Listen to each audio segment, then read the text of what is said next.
গত ক্লাসগুলোতে আমরা HTML এবং CSS শুরু করেছিলাম। CSS এর যেই প্রপার্টি গুলো দেখছিলাম, তারপর থেকে আমরা দেখবো আজকে।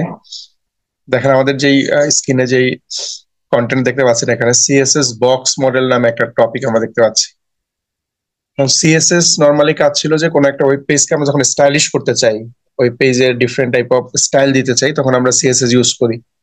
CSS এর ক্ষেত্রে নর্মালি আমরা একটা মডেল ফলো করি যেটাকে বলা আছে বক্স মডেল। যদি আমরা একটু ডায়াগ্রামটা খেয়াল করি, ভিতরের দিকে কন্টেন্ট বলা আছে, তাহলে আমরা যখন ডিফারেন্ট টাইপ অফ টেক্সট লিখি অথবা কোনো একটা ইমেজ দেই, এটাকে আমরা বলি কন্টেন্ট। কোনো একটা টেক্সট হতে পারে অথবা কোনো একটা ইমেজ হতে পারে। যেমন আমি H1 এর ভিতরে কোনো একটা ইনফরমেশন লিখলাম অথবা একটা প্যারাগ্রাফ লিখলাম অথবা একটা ইমেজ নিলাম, ওই ব্যাপারটাকে হচ্ছে কন্টেন্ট বলে আমরা এখানে। আসলে কন্টেন্ট মানে হচ্ছে যার ভিতরে আমরা কোনো একটা টেক্সট অথবা কোনো একটা ইমেজ লিখি, এটাই content.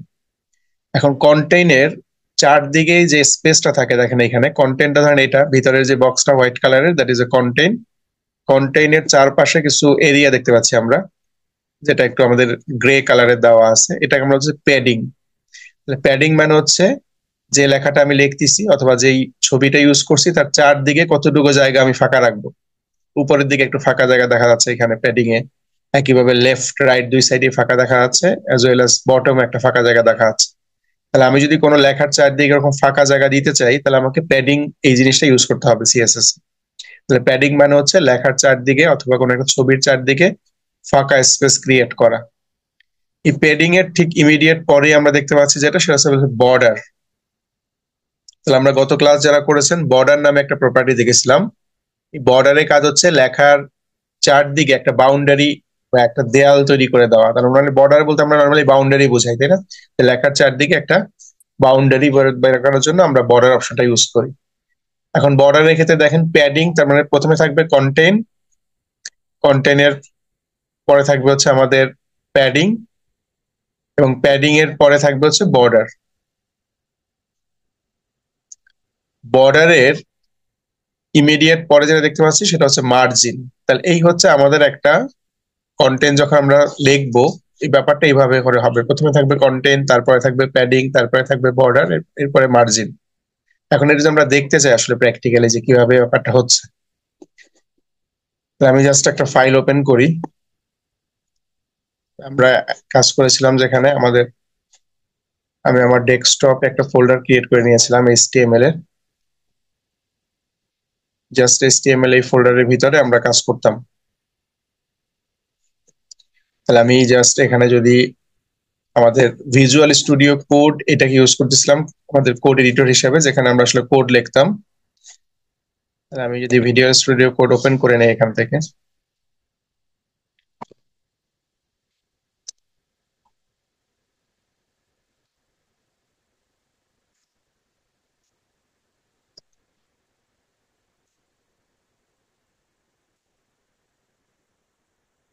Visual studio code open করার পরে আমরা একদম প্রথম থেকে যেহেতু নিউ ফোল্ডার আমরা নিয়ে কাজ করব, যে ফোল্ডারটা আমাদের আগে থেকে ক্রিয়েট করা ছিল, যেন ওপেন ফোল্ডার যে অপশন দেখতে পাচ্ছি এখান থেকে আমরা জাস্ট ফোল্ডারটাকে সিলেক্ট করে দেই। তাহলে আমার ফোল্ডারটা ছিল ডেস্কটপে HTML নামের যে ফোল্ডার, এটাকে আমরা সিলেক্ট করে দিলাম। এই ফোল্ডারে যে কন্টেন্ট গুলো আছে সেগুলো আমরা এখন দেখতে পাচ্ছি সামনের দিকে। এখন এই যেগুলো ছিল আগে থেকে, এগুলো আমরা আপাতত ক্রস করে দিই। তাহলে আমরা এই যে HTML এর ফোল্ডারে যে কন্টেন্ট গুলো আছে এগুলো এখানে দেখা আছে, এগুলো আমরা লাস্ট ক্লাসগুলোতে এই কাজগুলো করেছিলাম। তাহলে এখন যদি আমরা নতুন একটা ফাইল নিতে চাই, সেক্ষেত্রে নিয়ম আমরা জানি সবাই, যে আমাদের যেই নিউ ফাইল নামে যে অপশন ছিল HTML, তাহলে আমাদের ফোল্ডারটা হচ্ছে HTML, এটা আমাদের প্রজেক্ট ফোল্ডার যার ভিতরে আমরা কাজ করতেছিলাম। এর ভিতরে এই যে নিউ ফাইল অপশনে ক্লিক করে একটা ফাইল তৈরি করবো প্রথমেই। তাহলে আমরা ফাইল তৈরি করার ক্ষেত্রে দুই রকম ফাইল তৈরি করেছিলাম, একটা হচ্ছে HTML ফাইল আর একটা হচ্ছে আমাদের CSS ফাইল। তাহলে HTML ফাইলে আমরা জাস্ট বেসিক স্ট্রাকচারটা রাখি, আর CSS ফাইলে আমরা ওই ফাইলের জন্য যেই স্ট্রাকচার গুলো দরকার সেগুলোকে আমরা এখানে রাখি। তাহলে আমি একটা HTML ফাইল তৈরি করি প্রথমেই। ধরেন এখানে আমরা নিউ ফাইল ক্লিক করে একটা নাম দিয়ে দিলাম। তাহলে আমরা দেখলাম হচ্ছে ধরেন ক্লাস 6 নামে একটা ফাইল তৈরি করব, class6.html। এটা হচ্ছে আমাদের HTML ফাইল। class6.html নামে একটা ফাইল ক্রিয়েট হয়েছে আমাদের এটা। একইভাবে আমরা এই ফাইলের সাথে একটা CSS ফাইল ইউজ করব, সেক্ষেত্রে ওটাকে আমরা নাম দিচ্ছি একইভাবে আরেকটা নিউ ফাইল নিচ্ছি, নাম দিচ্ছি ধরেন ক্লাস 6 ডট সিএসএস, যেহেতু এটার ভিতরে সিএসএস এর কোড রাখবো এই জন্য ডট সিএসএস ফাইল। তাহলে দুইটা ফাইল আছে, একটা হচ্ছে এচটিএমএল ফাইল যার ভিতরে এচটিএমএল এর কোড লিখবো, একটা হচ্ছে সিএসএস ফাইল যার ভিতরে সিএসএস এর কোড লিখবো। তাহলে বেসিক্যালি আমরা এচটিএমএল ফাইলে কি করি, জাস্ট ওয়েব পেজে বেসিক স্ট্রাকচার গুলো লিখি। এখানে আমরা বলছিলাম যে আমাকে এক্সক্লেমেশন সাইন যেটা আছে এটা প্রেস করে যদি এন্টার প্রেস করে দেখেন আমাদের বেসিক কোড গুলো চলে আসে এখানে। আমরা জাস্ট বডি অংশের ভিতরে আমাদের যে কোড গুলো এখানে লিখে দিব। তাহলে বডি অংশের ভিতরে আমরা যে কোড লিখবো বলে আমরা ধরেন এখানে একটা হেডিং ট্যাগ নেই, হেডিং ট্যাগ নেওয়ার জন্য আমি H1 ট্যাগটা ইউজ করতে পারি। আমরা বললাম যে ক্লাস 6, এটা হচ্ছে আমাদের H1 এর কন্টেন্ট। তাহলে খুব কিছুই করি নাই, জাস্ট আমাদের HTML যে ফাইলটা ছিল ক্লাস 6.html এর ভিতরে বেসিক কোড গুলোকে আমরা নিয়ে আসছি, এরপরে জাস্ট একটা হেডিং ইউজ করলাম ক্লাস 6 নামে। এখন সিএসএস ইউজ করার জন্য নিয়ম ছিল যে আমরা সিএসএস ডিফারেন্ট ওয়েতে ইউজ করতে পারি। একটা ছিল যে আমরা এক্সটার্নাল সিএসএস ইউজ করতে পারি। এক্সটার্নাল বলতে বোঝাচ্ছি যে আরেকটা সিএসএস ফাইল ক্রিয়েট করে তার ভিতরে সিএসএস এর কোড লিখবো এবং ওই ফাইলটাকে আমি এই এচটিএমএল ফাইলের সাথে লিংক আপ করাই দিব। এটা একটা ওয়ে যে আমরা আলাদা একটা সিএসএস ফাইলে সিএসএস এর কোড লিখে দেন ওই ফাইলটাকে জাস্ট আমাদের এই এচটিএমএল ফাইলের সাথে লিংক করে দিব। আর একটা ওয়ে ছিল যে আমরা সরাসরি এই যে পেজে আছে এচটিএমএল পেজ, এটারও যে হেড নামে যে ট্যাগটা আছে, এই যে হেড এর যে অংশটুকু আছে এখানেও আমরা চাইলে একটা স্টাইল ট্যাগ ইউজ করে আমাদের সিএসএস এর কোড লিখতে পারি। অথবা এই যে H1 নামে যে ট্যাগটা আমরা তৈরি করলাম এর সামনেও স্টাইল নামে একটা অ্যাট্রিবিউটস ইউজ করেও আমরা আসলে সিএসএস এর কোড লিখতে পারি। তাহলে সিএসএস এর কোড তিন ভাবে লেখা যায়। একটা হচ্ছে ট্যাগের সাথে লেখা যায় স্টাইল ট্যাগ ইউজ করে, যে আমি যে H1 এর সাথে এখানে স্টাইল নামে একটা কথা লিখি সেটাও করা যেতে পারে। আমি চাইলে হেডের ভিতরেও করতে পারি, অথবা চাইলে নিউ একটা সিএসএস ফাইল ক্রিয়েট করে এক্সটার্নাল সেটাকেও আমরা চাইলে লিংক করতে পারি। তাহলে এই তিনটা স্টাইলের ভিতরে আমরা আসলে যখন প্রোডাকশন লেভেলে কাজ করি, যখন আসলে কোনো প্রফেশনাল প্রজেক্টে কাজ করব, তখন আমরা ম্যাক্সিমাম ক্ষেত্রেই যেটা করি সেটা হচ্ছে যে এক্সটার্নাল সিএসএস ফাইলটা ইউজ করি, যে আলাদা একটা ফাইল থাকে যার ভিতরে সমস্ত কোড থাকবে সিএসএস এর, এবং এই ফাইলটাকে আমরা কি করব আমাদের যে মেইন এচটিএমএল ফাইল তার সাথে কানেক্ট করে দিব। তার ফলে সুবিধা হচ্ছে আমরা যদি একটা সিএসএস ফাইল রেডি করি এই ফাইলটাকেই চাইলে আমরা ডিফারেন্ট ডিফারেন্ট প্রজেক্ট ইউজ করতে পারবো। তাহলে আমাকে একই ধরনের সিএসএস এর জন্য আলাদা আলাদা আলাদা আলাদা কোড লেখা দরকার নেই, জাস্ট একটা সিএসএস ফাইল রেডি করে রাখলাম। যখনই আমি এই ফাইলটাকে যে কোনো একটা এচটিএমএল ফাইলের সাথে কানেক্ট করব, যদি আমাদের ক্লাস বা আমাদের ট্যাগ গুলো ম্যাচিং হয় তাহলে দেখবো অটোমেটিক স্টাইলিংটা হয়ে যাচ্ছে। তাহলে এই ক্ষেত্রে আমাদের কাজ হচ্ছে যে এটা যদি লিঙ্ক করতে চাই তাহলে লিঙ্ক করার জন্য আমাদের যে হেড নামে যে অংশটা ছিল এটার ভিতরে আমাকে একটা লিঙ্ক নামে একটা ট্যাগ ইউজ করতে হয়, লিঙ্ক। লিঙ্ক ট্যাগ ইউজ করলে দেখেন এখানে দুইটা অ্যাট্রিবিউটস আছে আমাদের। একটা হচ্ছে রেল নামে একটা কথা বলা আছে, রেল মানে হচ্ছে রিলেশনশিপ বোঝাচ্ছে, যে এটা আসলে স্টাইল শিট। আর HREF এটা দিয়ে আমরা বলি হচ্ছে আমাদের স্টাইল শিটের যেই মানে লোকেশন যেটা বা রেফারেন্স, যেটা হাইপার রেফারেন্স বোঝাচ্ছে এখানে HREF। এখন এখানে আমাকে বলতে হবে যে আমার কোন ফাইলটাকে আমি লিঙ্ক করতে চাই। তাহলে আমার দেখেন উপরের দিকে ক্লাস 6.css নামে ফাইল তৈরি করছি, ক্লাস 6.css। তাহলে ওইটাই এখানে লিখে দিব আমি যে ক্লাস 6.css, এই ফাইলটাকে আমি লিঙ্ক করতে চাই। জাস্ট এটুকু বললেই কি হবে, আমার আসলে এই দুইটা ফাইলের ভিতরে লিঙ্ক আপ হয়ে গেছে আমাদের। তাহলে আমরা যখন সিএসএস ফাইল এখন কোনো কোড লিখবো অটোমেটিক এচটিএমএল ফাইল সেটাকে রিকগনাইজ করতে পারবে এবং আমাদের স্টাইল গুলোকে আমরা দেখতে পাবো এখানে। তাহলে আমরা একটু টেস্ট করি যে আসলে সেটা হয় কিনা। ধরেন আমরা এই যে আমাদের ক্লাস 6.css নামে যে ফাইলটা আছে আমাদের, এটার ভিতরে ঢুকলাম। এটার ভিতরে ঢুকে আমাদের এই যে HTML ফাইলে যে আমাদের H1 ট্যাগটা আছে, H1 এর জন্য একটা স্টাইল বলে আসি।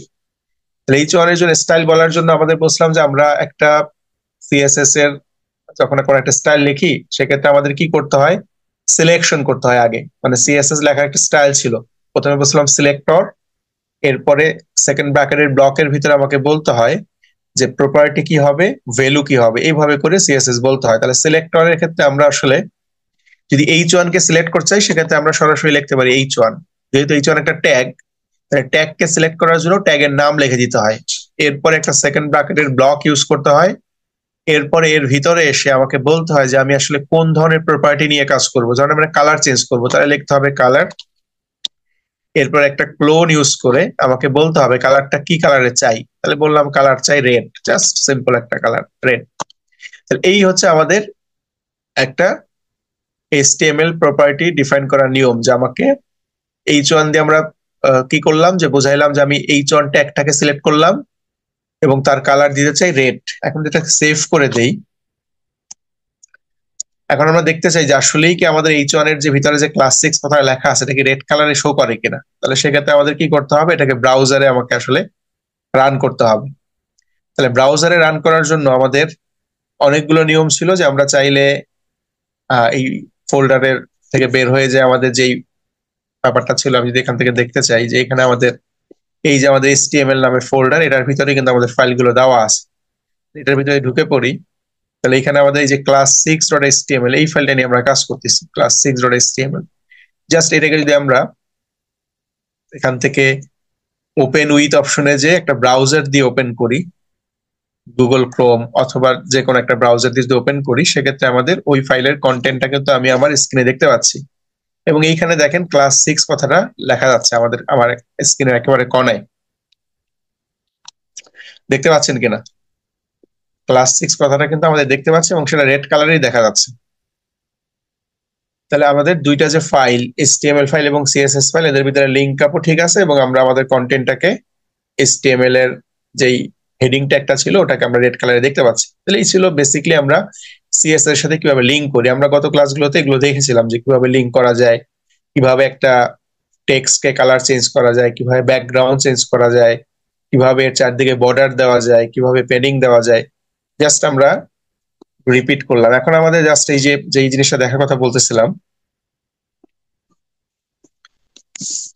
যে আমাদের বক্স মডেল নিয়ে যে কথাটা বলতেছিলাম, যে আসলে CSS বক্স মডেলে কি হয়, কন্টেন্ট থাকে, তারপরে প্যাডিং, বর্ডার, মার্জিন, এই জিনিসগুলো একটু আমরা দেখার চেষ্টা করি যে এটা কিভাবে কাজ করতেছে আসলে।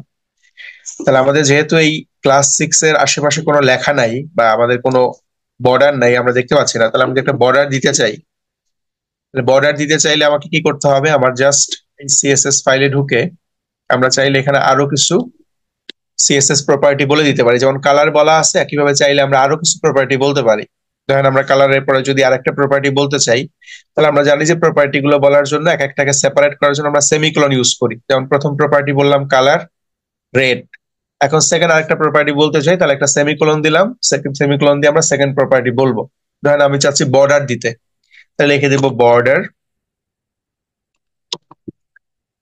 বর্ডারের পরে আমরা ক্লোন দিব, যেহেতু আমি প্রপার্টিটা হচ্ছে বর্ডার। এখন বর্ডারটা কি রকম টাইপে চাই, এখন বর্ডারটা আমরা বলছিলাম বর্ডারের অনেকগুলো জিনিস আছে। একটা হচ্ছে বর্ডারের উইথ, যে কতটুকু চওড়া বর্ডার চাই, দেন আছে বর্ডারের কালার কিরকম চাই, একইভাবে বর্ডারটা আসলে সলিড হবে, মানে বর্ডারের স্টাইলটা কেমন হবে সেটা বলতে হবে।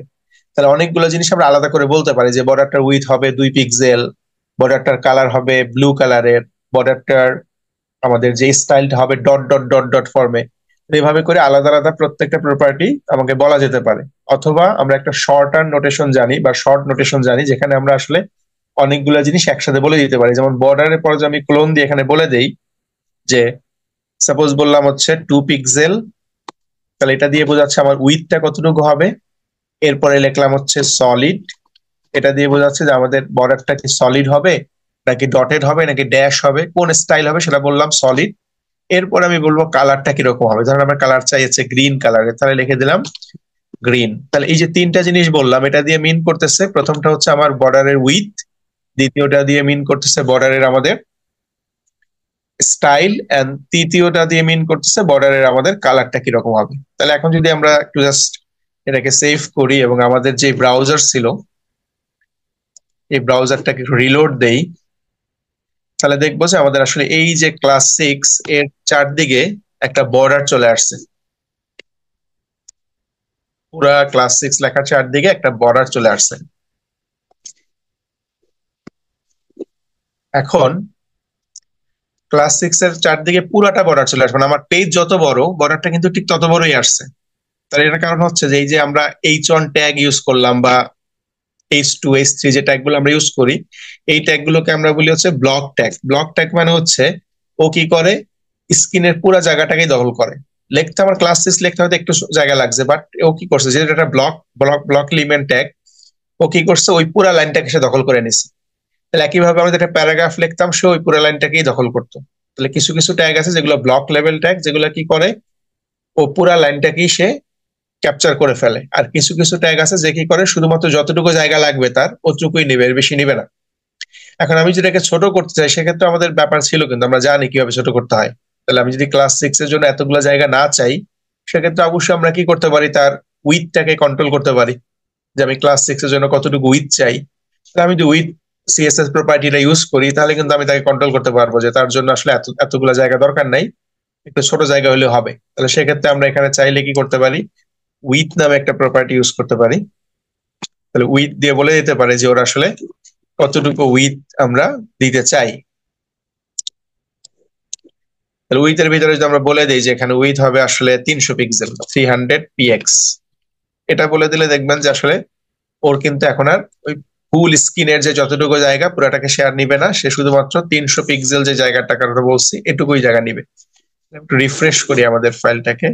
তাহলে দেখেন এই যে ক্লাস 6 এর জন্য যে এই বাউন্ডারিটা বা বর্ডারটা ছিল, এটা কিন্তু এখন আর ফুল স্ক্রিন জোড়া নাই। এখন কি হচ্ছে, যেহেতু আমি 300 পিক্সেল বলছি, তাহলে এই বর্ডারটা আসলে 300 পিক্সেল বরাবরই আছে, মানে এই অংশটুকু সে 300 পিক্সেল বরাবর আছে এখানে।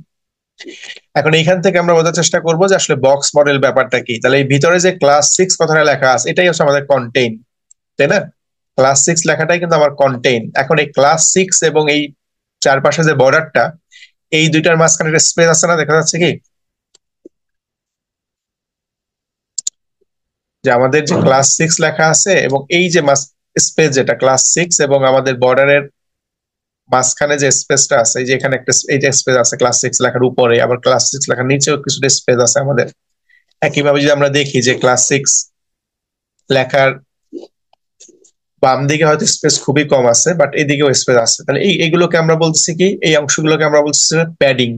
প্যাডিং মানে হচ্ছে এই কন্টেইনের উপরে নিচে ডানে বামে যে জায়গাটা থাকে, দ্যাট ইজ এ প্যাডিং। এখন আমরা চাইলে এই প্যাডিংটাকে বাড়াইতেও পারি, আবার চাইলে আমরা কমাইতেও পারি। ধরেন আমি চাচ্ছি যে ক্লাস 6 লেখার এই চারদিকে যেই জায়গাটা আছে স্পেসটা, সেটা আর একটু বেশি দরকার আমার, যাতে লেখাটা দেখতে একটু সুন্দর লাগে। যে এখানে উপরে যে স্পেসটা আছে এটা একটু বেশি বাড়াইতে চাই আমরা, আর নিচে একটু বাড়াইতে চাই, সেক্ষেত্রে আমরা কি করব, প্যাডিং ইউজ করব। তাহলে কিভাবে প্যাডিং ইউজ করা যায় একটু দেখি আমরা।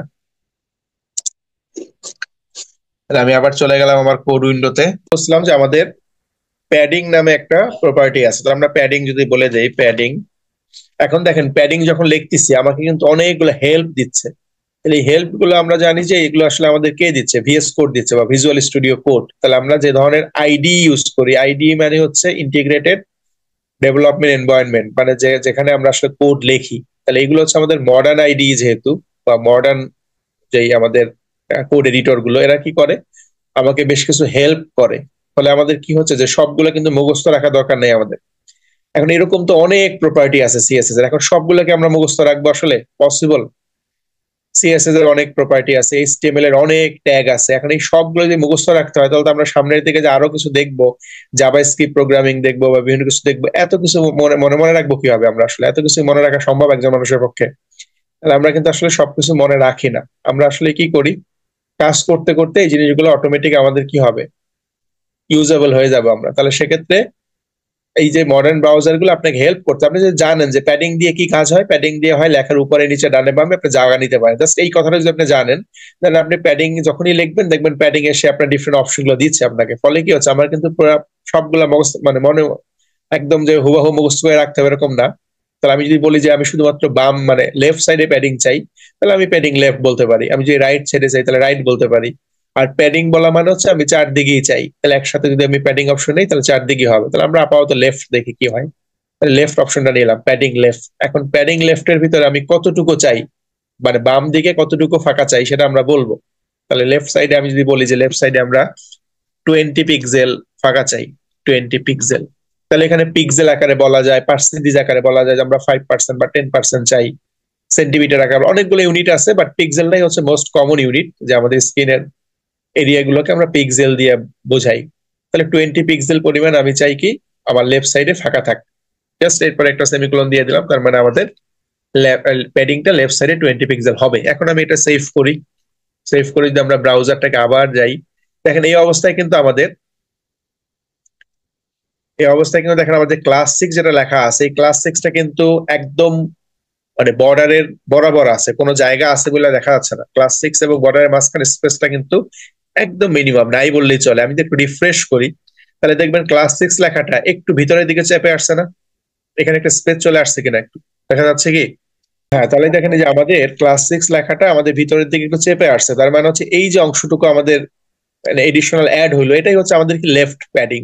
মানে আমি বাম দিকে এই প্যাডিংটা অ্যাড করলাম, 20 পিক্সেল প্যাডিং অ্যাড করলাম। এখন 20 পিক্সেল না বলে আপনি আরো বেশি বলতে চান, সেক্ষেত্রে আরো বেশি হবে। ধরেন আমরা যদি এখানে 20 পিক্সেলের পরিবর্তে এখানে বলতাম যে আমি 50 পিক্সেল প্যাডিং চাই, তাহলে 50 px লিখে দিলে আমরা যখন সেভ করবো এবং ব্রাউজারকে রিলোড দিব, তখন দেখবেন যে আমাকে আসলে 50 পিক্সেল পরিমাণ সে স্পেস দিচ্ছে। তার মানে আপনি কতটুকু প্যাডিং চান সেটা আপনি এখানে বলে দিলেই ওই ওই পরিমাণ প্যাডিং হবে। তাহলে লেফটে যেভাবে করলাম একইভাবে আমরা চাইলে টপে কতটুকু প্যাডিং চাই, বটমে কতটুকু চাই, রাইটে কতটুকু চাই, সব দিকে আমরা বলে দিতে পারি চাইলে। তাহলে এভাবে আপনি চাইলেই প্রত্যেকটা এলিমেন্ট বলতে পারেন। অথবা আমি যদি চাই যে প্যাডিং লেফট রাইট এভাবে না বলে শুধু আমরা যদি প্যাডিং কথাটা বলি, প্যাডিং প্যাডিং বলে আমি যদি জাস্ট একটা ইউনিট দিয়ে দিলাম প্যাডিং 50 পিক্সেল, এর ব্যাপারটা কি হবে? এটা হচ্ছে আসলে যে আমাদের টপ বটম লেফট রাইট চারদিকেই আসলে এই প্যাডিংটা সহজে অ্যাপ্লাই করবে। তাহলে প্যাডিং 50 পিক্সেল বলা মানে হচ্ছে সে উপরের দিকে, ডানের দিকে, বামের দিকে সব দিকেই 50 পিক্সেল করে জায়গা নিয়ে নেবে। তার মানে একসাথেই বলে দিলাম সবগুলো। আর যদি আলাদাভাবে বলতাম তাহলে লেফটে আলাদা দিতে পারতাম, রাইটে আলাদা দিতে পারতাম, টপ আলাদা বটম আলাদা। তার মানে আলাদা আলাদাও দিতে পারবেন চাইলে, অথবা যদি একই রকম চান তাহলে একটা বলে দিলেই কি হবে, সবগুলোতে অ্যাপ্লাই হয়ে যাবে। তাহলে আমি যেটা সেভ দেই এবং আমাদের ব্রাউজারটাকে জাস্ট শো করে দেখে, তাহলে দেখবেন আমাদের চারদিকে এই যে লেখাটা ক্লাস 6 লেখাটা একদম এখানে চলে আসছে। তার মানে লেফট সাইডেও 50 পিক্সেল, টপেও 50 পিক্সেল, এখানেও 50 পিক্সেল, এখানেও 50 পিক্সেল। বাট এখানে অনেকটা জায়গা বেশি কেন? যেহেতু আমাদের পুরো জায়গাটাকে আমরা বলছিলাম যে 300 পিক্সেল, তার মানে অনেক জায়গা তো ফাঁকা রয়ে গেছে। এই কারণে বাসটা বোঝা মনে হচ্ছে না যে 50 পিক্সেল, মনে হচ্ছে আরো বেশি। বাট কি করছে সে আসলে এই ক্লাস 6 লেখার চারদিকেই আসলে 50 পিক্সেল করে সে জায়গা ছাড়ছে। এটাই হচ্ছে প্যাডিং এর কাজ। তাহলে আমরা প্যাডিং দেখলাম হচ্ছে কন্টেইনের চারদিকের স্পেস। এরপরে কি ছিল আমাদের বক্স মডেলে? বর্ডার ছিল। তাহলে বর্ডার কোনটা আমরা বোঝা যাচ্ছে এখানে, বর্ডারটা হচ্ছে আমাদের এই যে চিকন একটা বর্ডার দেখতে পাচ্ছেন গ্রিন কালার, এটাই হচ্ছে আমাদের বর্ডার। এখন বর্ডারটা একটু বড় করে দেই তাহলে আমাদের ব্যাপারটা দেখতে হয়তো ভালো লাগবে। তাহলে আমরা বর্ডারের উইথটা দেওয়া ছিল আমাদের এখানে 2 পিক্সেল, আমরা 2 পিক্সেল না বলে এখানে বললাম আমরা ধরেন 10 পিক্সেল। সেক্ষেত্রে আমরা যখন দেখবো বর্ডারটা, দেখবেন যে একটু মোটা দেখা আছে বর্ডারটা। তাহলে আমাদের তাহলে প্রথমে হচ্ছে কন্টেইন, তারপর হচ্ছে প্যাডিং, প্যাডিং এর পরে হচ্ছে আমাদের বর্ডার। এক বর্ডারের পরে যে জায়গাটা থাকে এটাকে আমরা বলি আসলে মার্জিন। তাহলে মার্জিন মানে হচ্ছে যে আমাদের এই, তার মানে পুরা এরিয়াটা মিলে আমি যদি এখানে পুরো জিনিসটা ভাবে বলি, আমি যদি এই অংশটাকে একটা জাস্ট হাইলাইট করতে চাই, যে এই যে অংশটুকু আমরা বলতেছি, এই পুরো অংশটা মিলে কি হচ্ছে আমার আসলে ব্যাপারটা হচ্ছে যে আমি যখন কোন একটা কন্টেন্ট রাখতেছি ওটার চওড়া কতটুকু, ওর উইথ কতটুকু, ওটা ডিপেন্ড করবে কার উপরে? যে আমার কন্টেন্টের উইথ কতটুকু, আমার প্যাডিং কতটুকু আছে, আমার মার্জিন কতটুকু আছে। মার্জিনটা যদিও আউটসাইড, তাহলে আমাদের কি কি লাগবে? Border with, padding with, as well as কন্টেন্টের উইথ। এই পুরোটা মিলে কি হবে আমার আসলে জায়গাটা ডিটারমাইন করা হবে। তাহলে আমি যদি একটু জাস্ট এটাকে থিওরিটিক্যালি বলতে চাই, দেখেন এখানে আমাদের ইনফরমেশন লেখা আছে, একটু যদি আমরা খেয়াল করি যে কন্টেন্ট ব্যাপারটা কি ছিল। কন্টেন্ট হচ্ছে content of the box where text and image appear. তাহলে বক্সের কন্টেন্টটাকে আমরা বলতেছি এই এরিয়াতে থাকবে যেখানে আমরা লেখা বা ছবি রাখবো। এরপর প্যাডিংটা কি হচ্ছে, এই লেখার চারদিকে যে ফাঁকা জায়গাটা থাকবে এটাকে আমরা প্যাডিং বলতেছি। যদিও প্যাডিংটা ট্রান্সপারেন্ট, মানে এখানে আসলে আমরা এটা দেখতে পাই না খালি চোখে, ফাঁকা জায়গা দেখতে পাই শুধু, এটা ট্রান্সপারেন্ট বলা আছে এই কারণে। বর্ডারটা কি হচ্ছে, প্যাডিং এর চারদিকে যে এই যে আমরা গ্রিন কালারের যে বাউন্ডারি দেখতে পাচ্ছি এটাই হচ্ছে আমাদের বর্ডার।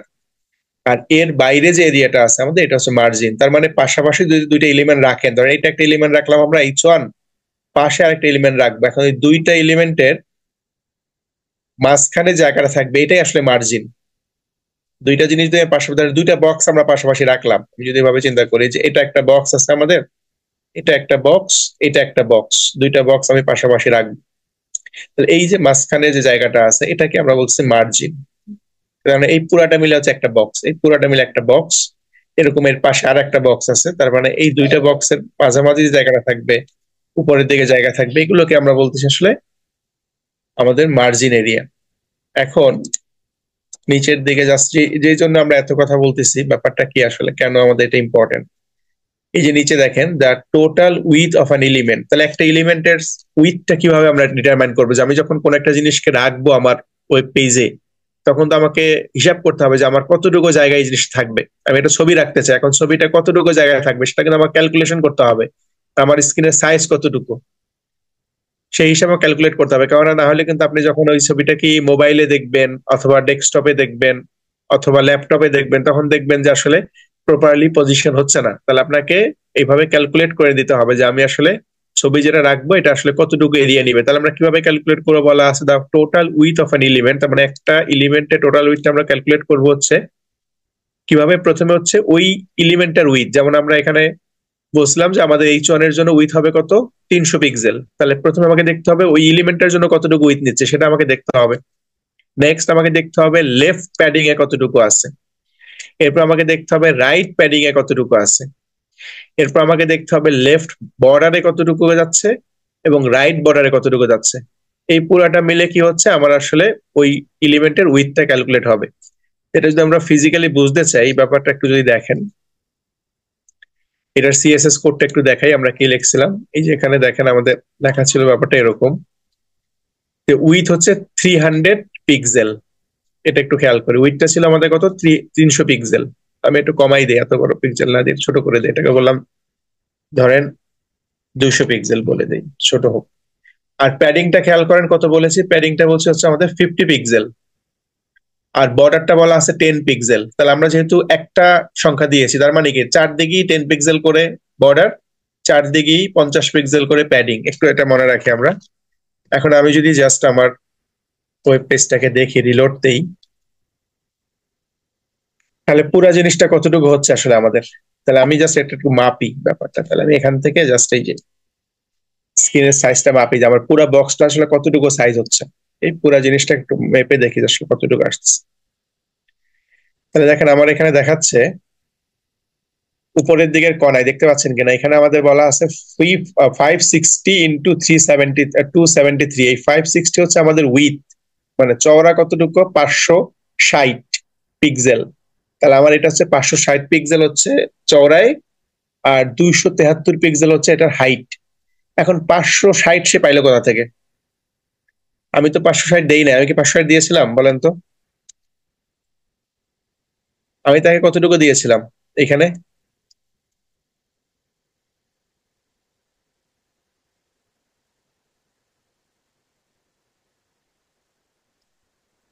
কতটুকু দিয়েছিলাম বলতে পারবেন?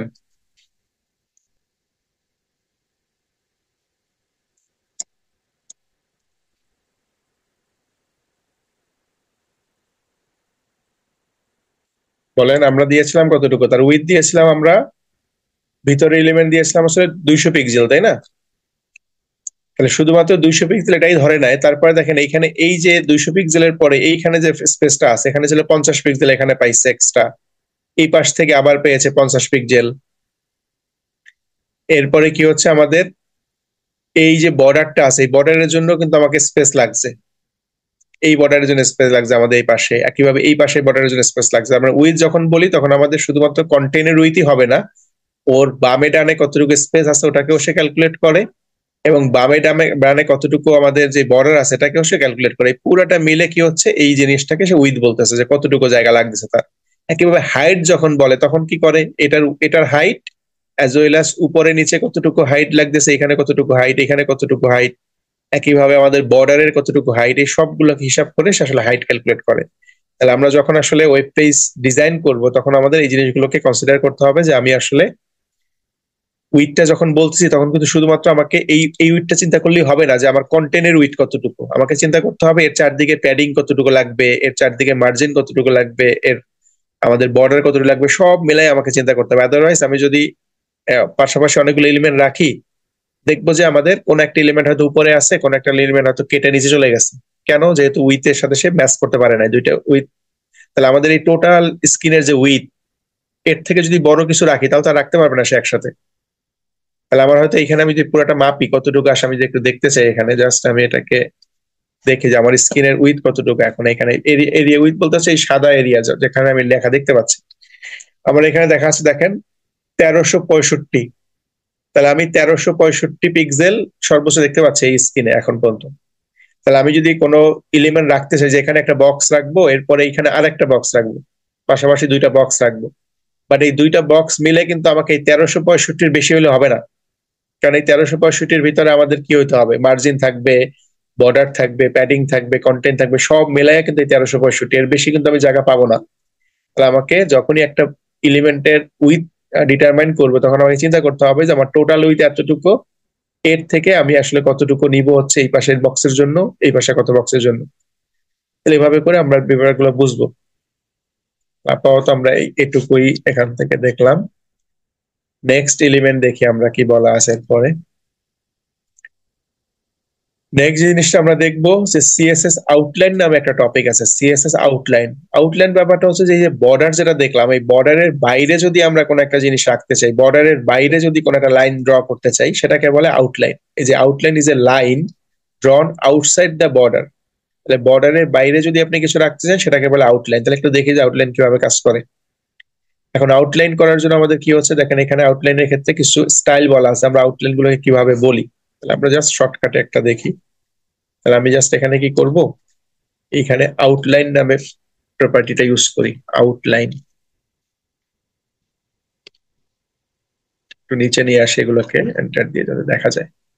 তাহলে আউটলাইনের ক্ষেত্রে আমরা বর্ডার যেভাবে বলতাম, আউটলাইনের ক্ষেত্রেও সেই মতে আমরা বলতে পারি যে আউটলাইনটা প্রথমে আমরা বলি বর্ডারের ক্ষেত্রে বলছিলাম কি যে প্রথমে আসলে কি হবে, কত পিক্সেলের হবে, সলিড হবে কিনা, কোন কালারের হবে। তাহলে কিভাবে আউটলাইন আমরা একটা প্রপার্টিতে বলতে চাই, তাহলে প্রথমে বলবো তাহলে কত পিক্সেলের হবে। তাহলে বললাম আউটলাইন হবে হয়তো ধরেন আমাদের 15 পিক্সেল, 15 পিক্সেল, জাস্ট দেখার জন্য। এটা হবে ধরেন ডটেড, ডট ডট ডট ফর্মে আসবে, তাহলে ডটেড লিখে দেই। সলিড ছিল তো আমরা দেখলাম যে সলিড আসে, ডটেড লিখলে ডট ফর্মে আসবে। আর কালারটা বললাম যে এটা হয়তো আমাদের থাকবে ব্লু কালারের। দেখি কি আসে।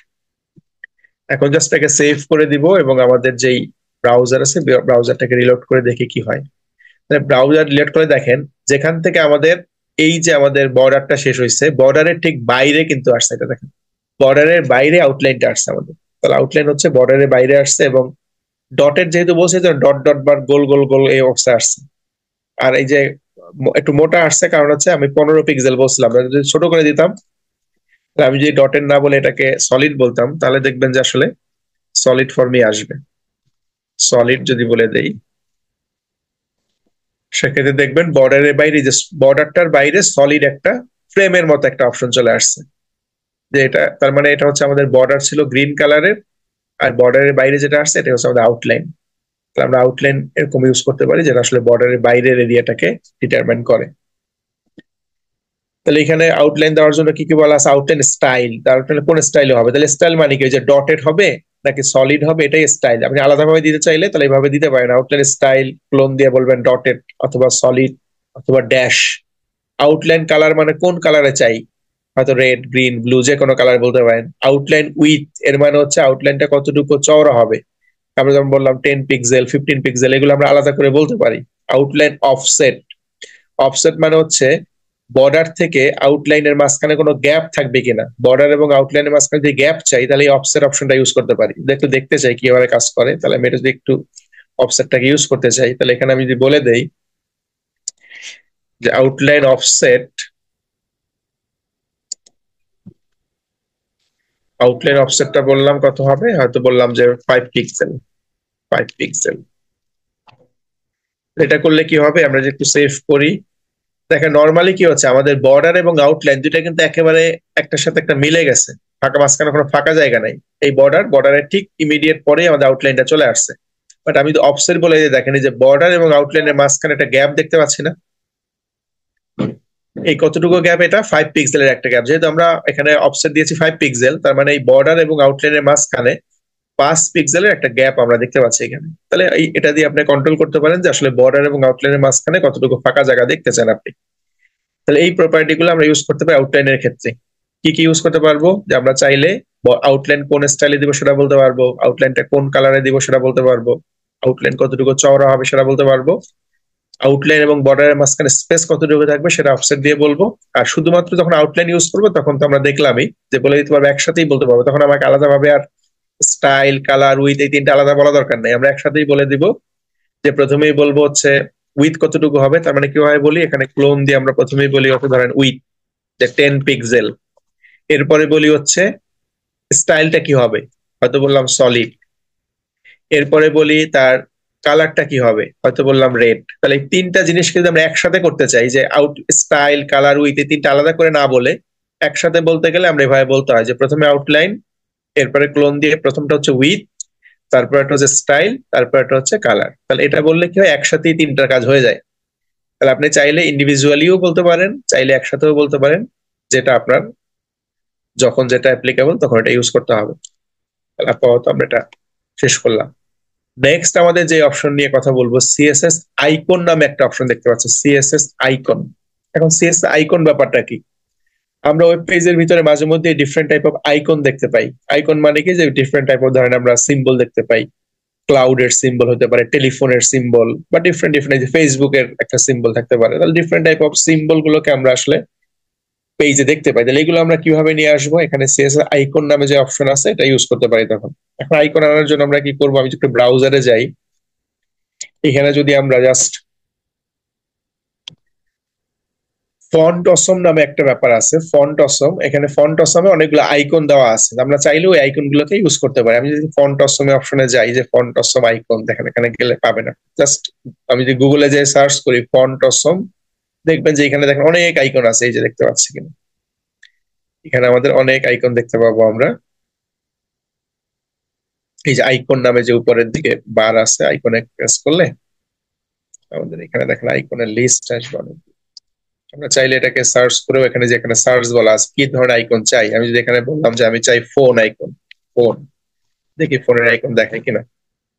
সার্চ করলে দেখেন এখানে অনেকগুলো ফোনের আইকন চলে আসছে, এই যে টেলিফোনের এরকম সিম্বল দেখেন, এরকম দেখতে পারেন, ডিফারেন্ট ডিফারেন্ট ডিফারেন্ট অনেকগুলো আছে, ফোনের অনেক সিম্বল আছে। তাহলে এগুলো হচ্ছে ফোনের আইকন। আমি চাইলে ফোনের আইকন যদি ইউজ করতে চাই, তাহলে এখান থেকে ফোন লেখে ফোনের আইকন চুজ করতে পারি। আপনি যা লেখেন এখানে, আপনি যদি লিখতে চান যে এখানে আমরা ক্লাউড, ক্লাউড লিখলাম, ক্লাউড লিখে যদি এটাকে সার্চ দিই, দেখেন ক্লাউড রিলেটেড কিছু আছে কিনা দেখেন, সেটাও দেখাবে। যে ক্লাউডের দেখেন অনেক ধরনের ক্লাউড সিম্বল চলে আসছে, এগুলো আমরা ইউজ করতে পারি। এখন ব্যাপারটা হচ্ছে যে এখানে কিছু জিনিস যেটা প্রো লেখা আছে, প্রো, প্রো মানে হচ্ছে যে আপনি এটাকে আসলে পে করতে হবে এটার জন্য। আর যেটা প্রো নাই, তেমন এটা ফ্রি ইউজ করতে পারবে, যেমন এই যে এটা ফ্রি ইউজ করা যাবে, বাকিগুলো প্রো প্রো প্রো বলা আছে। মানে যারা এগুলাকে এখানে দিছে ওদেরকে আমরা কি করতে হবে, পে করে আমরা এটাকে ইউজ করতে পারবো। বাট পে করার দরকার নেই, অনেকগুলো ফ্রি সাইট আছে যেখান থেকে এই ধরনের আইকন পাওয়া যায়। তাহলে আমরা কি করব, জাস্ট এই আইকন গুলো ইউজ করতে চাই, আমাদের যখন এটা ফ্রি আছে এটা ইউজ করতে চাই, তাহলে ইউজ করবো কিভাবে আসলে, তাহলে ইউজ করলে কি হবে, এখান থেকে এটা নিতে হবে তো আমাদের, এটা নিয়ে আমাদের এখানে ইউজ করতে হবে। তাহলে সেজন্য আমরা কি করব, এই যেই ফন্ট অসম আছে, এই ফন্ট অসমের একটা লিংক আমাদের পেজের সাথে করে নিব। দেন আমি যদি ওর আইকনটা নিতে চাই নিতে পারবো। কিভাবে নিতে হয় ব্যাপারটা এরকম, খুব সিম্পলি আমি এখানে উপরে লিখি, গুগলে এসে জাস্ট সার্চ বারে লিখলাম font awesome CDN. Font awesome CDN মানে হচ্ছে যে আমি ফন্ট অসমের লিঙ্কটাকে আমরা আমাদের পেজের সাথে কানেক্ট করে নিব। যেমন আমরা এই কিছুক্ষণ আগে সিএসএস এর একটা লিঙ্ক তৈরি করলাম আমাদের সিএসএস ফাইলের সাথে এইচটিএমএল ফাইলের, একইভাবে ফন্ট অসমের একটা লিঙ্ক আমরা কি করব আমাদের পেজের সাথে নিব। তাহলে লিঙ্কটাকে আমরা নেওয়ার জন্য জাস্ট লিখলাম ফন্ট অসম সিডিএন। তাহলে সিডিএন লিঙ্ক হচ্ছে ওপেন সোর্স লিঙ্ক, এখান থেকে আমি চাইলে ওইটা ইউজ করতে পারি। তাহলে এই যে এখানে দেখেন আমাদের একটা অপশন আছে ফন্ট অসম লাইব্রেরিজ, এখানে যদি ঢুকি দেখবেন এখানে অনেকগুলা লিঙ্ক দেওয়া আছে, এই যে লিঙ্ক দেওয়া আছে, এই যেগুলো হচ্ছে লিঙ্ক, এই লিঙ্ক গুলো থেকে আসলে আমি ওইগুলোকে অ্যাক্সেস করতে পারবো। তাহলে নিচে অনেকগুলা লিঙ্ক আছে, এর ভিতরে আমি নিচ্ছি এটা, ধরেন এই যে এটা নিচ্ছি all dot min dot JS, এইটা ধরেন আমি নিব। ডিফারেন্ট ডিফারেন্ট গুলো আছে ডিফারেন্ট ডিফারেন্ট কাজের জন্য, বাট আমরা এতগুলো পাওয়ার দরকার নেই। আমরা যদি এটা যদি নেই প্রথমে, এই যে https cdnjs.cloudflare.com, দেন এই যে লিঙ্কটা সেটাকে আমি নিব। এখন এই লিঙ্ক নেওয়ার জন্য দেখেন এখানে কিছু অপশন দেওয়া আছে, আমি জাস্ট এটা নিব, কপি স্ক্রিপ্ট ট্যাগ, এটাই প্রেস করলে কি হবে, ওই পুরাটাকে সে একটি স্ক্রিপ্ট ট্যাগের ভিতরে কপি করে নিবে, আমি ওটাকে ইউজ করলেই সরাসরি আমি পেয়ে যাব আমার পেজ থেকে। তাহলে আমি জাস্ট এই যে মাঝখানের যেই স্ক্রিপ্ট ট্যাগের যে বাটনটা সেখানে ক্লিক করলে এটা অটোমেটিক কপি হয়ে গেছে। এখন আমি যেই আমার পেজ যেটা ছিল, আমাদের যে HTML এর যে ফাইলটা ছিল, এই যে HTML ক্লাস 6, এইখানে যে ওইটাকে রাখবো এখন। তো এই যে আমি যেহেতু যেটা নিয়ে সেটা রাখবো কোথায় এখন, তাহলে রাখার জন্য এটা আমরা চাইলে কি করতে পারি, হেডের ভিতরেও রাখতে পারি, অথবা চাইলে আমাদের এই যে বডির নিচেও রাখতে পারি। তাহলে আমি হেডের ভিতরে যে রাখতে চাই যে আমাদের যে এই যে লিঙ্কটা একটা আছে এটা নিচে, আমি জাস্ট এন্টার দিয়ে নিচে আসলাম, এখানে আমি রাখতে চাই। তাহলে রাখার জন্য আমি জাস্ট এখন পেস্ট করে দিই, রাইট বাটন ক্লিক করে পেস্ট করতে পারি, অথবা কিবোর্ড থেকে চাইলে কন্ট্রোল ভি প্রেস করতে পারি। যেহেতু আমি কপি করে নিয়ে আসছি, এখন যদি কন্ট্রোল ভি প্রেস করি দেখেন এই যে পুরা জিনিসটা এখানে চলে আসছে যেটা কপি করছিলাম। এই যে স্ক্রিপ্ট সোর্স, দেন ওই যেখান থেকে আনছিলাম তার লিঙ্ক চলে আসছে আমার এখানে। এখন এটা আনার পরে এখন লাভ হইলো কি আমাদের? এখন লাভ হচ্ছে আমি যদি এখন ওই ফোনের আইকনটা আনতে চাই তাহলে আনবো কিভাবে একটু দেখি। তাহলে আমি আবার ব্রাউজারে যাচ্ছি, যেহেতু আমরা লিঙ্কটা নিয়ে আসছি, ব্রাউজারে যে আমি জাস্ট এই যে ফন্ট অসমের যেই জিনিসটাকে নিয়ে আমরা আনতে চাচ্ছিলাম ওখানে যাই। এই যে এখান থেকে ধরেন আমি আনতে চাই এই যে ক্লাউডটাকে নিতে চাই, ধরেন এই ক্লাউডটাকে নিব, তাহলে জাস্ট ক্লাউডের উপরে প্রেস করলাম। প্রেস করলে দেখেন এইখানে এই যে এই পাশে দেখেন, যদি খেয়াল করেন ডান দিকে আমাদের এই একটা কোড লেখা আছে। এই পাশে তো আমাদের ছবিটা দেওয়া আছে ব্ল্যাক কালারের, এই পাশে একটা কোড দেওয়া আছে, I class, iPhone icon class F A solid F A cloud. Just এই লাইনটাকে আমরা কপি করে নিয়ে যাবো। জাস্ট কপি কিভাবে হবে? লেখার উপরে যেটা ক্লিক করি তাহলেই কপি হয়ে যাবে, আর কিছু করা লাগবে না। জাস্ট এই লেখার উপর একটা কপি বা ক্লিক করলাম। ক্লিক করার পর এই জিনিসটাকে আমি নিয়ে যাব হচ্ছে আমার জাস্ট এই যে আমার যে এসটিএমএল ফাইল ছিল এখানে নিয়ে যাব। নিয়ে যাই আমি এই যে এসটিএমএল ক্লাস 6, এটার যদি পরে চাই বা আগে চাই যেখানেই চাই আমি এটাকে জাস্ট এসে পেস্ট করে দিলাম এখানে কন্ট্রোল ভি দিয়ে। এখন এটা আমাদের ওয়েব পেজ আমরা দিয়ে দিলাম। এখন দেখি যে আমাদের আসলে দেখা যায় কিনা আইকনটা। আমি জাস্ট আমাদের ব্রাউজারে যাচ্ছি, যে ব্রাউজারে আমাদের যেই ফাইলটা ছিল এটাকে রিলোড করে দেই। রিলোড করে দেখেন এই যে কোনায় এইখানে যে ক্লাউড সিম্বলটা দেখতে পাচ্ছি, দেখতে পাচ্ছেন কি? এই যে নিচের দিকে কোনায় এই যে ক্লাউডটা দেখতে পাচ্ছি, ব্ল্যাক কালারের একটা ক্লাউড দেখা যাচ্ছে এখানে, এটাই কিন্তু আমরা নিয়ে আসছিলাম। তাহলে এইভাবে যত আইকন আছে, আমাদের ফোনের আইকনটা যদি আনতে চাই তাহলে ফোনেরটা একটু এনে এনে ফেলি আমরা খুব সিম্পলি একই রকম ভাবে। তাহলে আমি চলে যাচ্ছি আগের জায়গায় ফন্ট অসমের ক্ষেত্রে। তাহলে এখান থেকে আমরা অন্য একটা আনতে চাই, কি আনতে চাই জাস্ট এখানে লিখে সার্চ করুন ফোন। তাহলে অনেক আইকন আছে, আপনি যা চান এখানে লিখে সার্চ, ফেসবুক লিখলে ফেসবুকের আইকন আসবে, যা লিখবেন ওটাই আসবে। তাহলে এখানে দেখেন অনেকগুলো আছে, বাট ম্যাক্সিমামই সবই প্রো, ম্যাক্সিমামই প্রো লেখা আছে, শুধু যেটা ফ্রি আছে এটাই নেই। তাহলে ফন্ট অসম সবগুলোই আসলে প্রো করে ফেলছে। ফ্রি সাইট যেগুলো আছে, ফ্রি আইকন সাইট, ওখান থেকে আমরা আইকন নেব পরে। তাহলে এই যে ফোনের আইকন এটা ইউজ করতে চাই, তাহলে এটাকে আমরা জাস্ট এই যে আইকন ক্লাসটাকে কপি করব, লেখার উপর জাস্ট ক্লিক করলেই কপি হয়ে যাবে। এরপর আমাদের জাস্ট কি করব, কোডের ভিতরে যে যেখানে রাখতে চাই ওখানে এটাকে পেস্ট করে দেব, হয়ে গেল। এখন যদি আমি চাই যে এই আইকনের কালার চেঞ্জ করতে, সেটাও কিন্তু পারবো। কিভাবে কালার চেঞ্জ করবো কেউ বলতে পারবেন? আমি যদি চাই যে আইকনটা লাল কালারের হবে, বলেন তো কেউ কিভাবে পারবো? আইকন গুলো কিন্তু ব্ল্যাক কালারে আসতেছে, বাট আমি চাই যে আইকন গুলো লাল কালার, ফোনটা হয়তো ব্লু কালারের একটা ফোনের আইকন থাকবে, এই ক্লাউডটা থাকবে হয়তো আমাদের ধরেন গ্রিন কালারের একটা ক্লাউড। তাহলে কিভাবে করতে হবে? তাহলে আমি চাইলে এখানে সরাসরি একটা স্টাইল ট্যাগ ইউজ করেও বলতে পারি, অথবা ওই ক্লাসটাকে ধরেও আমরা কালার করতে পারতাম। তাহলে এখানে আমরা স্টাইল বলে দিই, ধরেন এখানে যে স্টাইল বলে দেখি কি আসে। স্টাইল বলে এটাকে স্টাইল একটা ট্যাগ দিলাম এখানে। আমি চাইলে এটাকে সিএসএস ফাইলের ভিতরে করেও করতে পারি, বাস আমি সরাসরি দিয়ে দেখি এখানে কাজ করে কিনা। জাস্ট আমরা স্টাইল ট্যাগটা ইউজ করছি। স্টাইলের ভিতরে বলে দিচ্ছি যে কালার কিরকম চাই আমরা। কালার ধরেন আমি চাই রেড কালারের চাই, রেড। জাস্ট এটুকু বলে দিয়ে সেভ করি এবং আমাদের জাস্ট ফাইলটাকে একটু রিলোড দিয়ে দেখি। দেখেন এই যে আমাদের ক্লাউডটা কিন্তু লাল কালারের হয়ে গেছে। তার মানে সবকিছুই কিন্তু আপনি এখন সিএসএস দিয়ে চেঞ্জ করতে পারবেন। আপনি যে কালারই চান না কেন, যা ভাবেই চান না কেন, জাস্ট নিয়ে আসার পরে যেভাবে খুশি আপনি এটাকে রিপ্রেজেন্ট করতে পারবেন। যেহেতু সিএসএস আপনি জানেন, সেক্ষেত্রে সিএসএস দিয়ে কালার করা, তার সাইজ চেঞ্জ করা, ডিফারেন্ট কিছু করা, তার চারিদিকে বর্ডার দেওয়া, সবই করা যাবে। যেহেতু সিএসএস এর প্রপার্টি আমাদের জানা আছে, এগুলো দিয়ে কিভাবে করা যায়। তাহলে এই হচ্ছে আইকন নিয়ে কাজ করার জন্য আমরা এটা ইউজ করবো। আইকনের পরে যে টপিকটা নিয়ে আমরা কথা বলবো সেটা হচ্ছে সিএসএস লিঙ্ক। লিঙ্ক ব্যাপারটা কি, আমরা হাইপার লিঙ্ক নামে একটা অপশন দেখছিলাম এইচটিএমএল এ, যে কোনো একটা লিঙ্ক তৈরি করতে পারি যেখানে ক্লিক করলে আমাদের অন্য একটা ফাইল বা অন্য একটা পেজ ওপেন হয়। তাহলে আমরা যে ওই জিনিসটা একটু আবার দেখি, কারণ আমি আবার চলে গেলাম আমাদের এইচটিএমএল এর ফাইলে। এখানে যদি আমরা একটা লিঙ্ক তৈরি করতে চাই, আমরা এটার পরে আসি। লিঙ্ক তৈরি করার জন্য আমরা ট্যাগ দেখছিলাম, এ ট্যাগ, মনে আছে কারো? এ মানে ছিল অ্যাঙ্কর ট্যাগ। অ্যাঙ্কর ট্যাগ, জি স্যার। তাহলে অ্যাঙ্কর ট্যাগ দিয়ে আমরা যদি বলে দেই যেরকম যে অ্যাঙ্কর দিয়ে HREF এর ভিতরে বলে দিব, ধরেন আমরা চাই যে অ্যাঙ্কর ট্যাগে যদি কেউ ক্লিক করে তাকে গুগলের ওয়েব পেজটা ওপেন করতে, তাহলে গুগলের জন্য আমরা এখানে লিখে দেবো গুগলের যে অ্যাড্রেস, যে https://www.google.com, এটা হচ্ছে গুগলের ওয়েব অ্যাড্রেস। তাহলে আমি চাচ্ছি যে আমার লিঙ্কে যদি কেউ ক্লিক করে তাকে এই অ্যাড্রেসে নিয়ে যাও। তাহলে আপনি চাইলে এখানে যে কোনো অ্যাড্রেস দিতে পারবেন, যেটা ভ্যালিড অ্যাড্রেস, ওখানে যদি থাকে ভ্যালিড অ্যাড্রেস তাহলে আপনার ওই অ্যাড্রেস আপনার নিয়ে যাবে। তাহলে আমি লিঙ্কের ভিতরে টেক্সট কি দেখতে চাই আমি এখানে লিখে দিতে পারি, যে টেক্সটে দেখতে চাই যে ধরেন ভিজিট গুগল, আপনি চাইলে যে কোনো কিছু লিখতে পারেন। তাহলে আমি জাস্ট এরকম একটা লিঙ্ক তৈরি করে নিচ্ছি, দেখি এটা কিভাবে আসতেছে আমার এখানে। তাহলে আমি যদি রিলোড দিই, দেখেন এই যে ভিজিট গুগল নামে একটা কথা চলে আসছে, এবং আমি যদি মাউস দিয়ে এটার উপরে নিয়ে যাই, দেখেন এটা একটা হাতের মতো সিম্বল দেখা যাচ্ছে। বাই ডিফল্ট এটা নর্মাল অ্যারো সাইন আসতেছে আমাদের, বাট এ যখন নিয়ে যাচ্ছে একটা হ্যান্ড সিম্বল দেখা যাচ্ছে আমাদের, তার মানে আমি এখানে ক্লিক করলে কিছু না কিছু হবে। তাহলে যখন ক্লিক করতেছি তখন দেখেন আমাকে এই যে গুগলের ওয়েব পেজ যেটা বা গুগলের যে সাইট এটা কিন্তু ওপেন করে দিছে। তাহলে এই ছিল আমাদের লিঙ্কের অপশনটা। এখন এই যে লিঙ্কটাকে আমরা কি সিএসএস দিয়ে কিন্তু এটাকে আমরা কি করতে পারি, এর স্টাইল গুলো চেঞ্জ করতে পারি। এখন আমি যদি চাই যে এই ব্যাপারটাকে একটু মানে বেটার ওয়েতে রিপ্রেজেন্ট করতে, তাহলে কিভাবে করতে পারি, দেখেন এখানে আমাদের যে কথাগুলো বলতেছিলাম, যে একটা হচ্ছে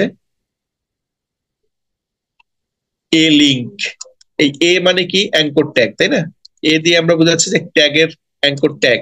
দেন এই যে ক্লোন দিয়ে লিঙ্ক বোঝাচ্ছি, এই ব্যাপারটা কি, যে নর্মাল লিঙ্কটা কেমন হবে সেটা আমরা এখান থেকে সিএসএস যখন আমরা এই ট্যাগটাকে ধরবো তখন এইভাবে ধরতে হবে। তাহলে আমি একটু সিএসএস ফাইলে যাই, তাহলে বুঝবেন।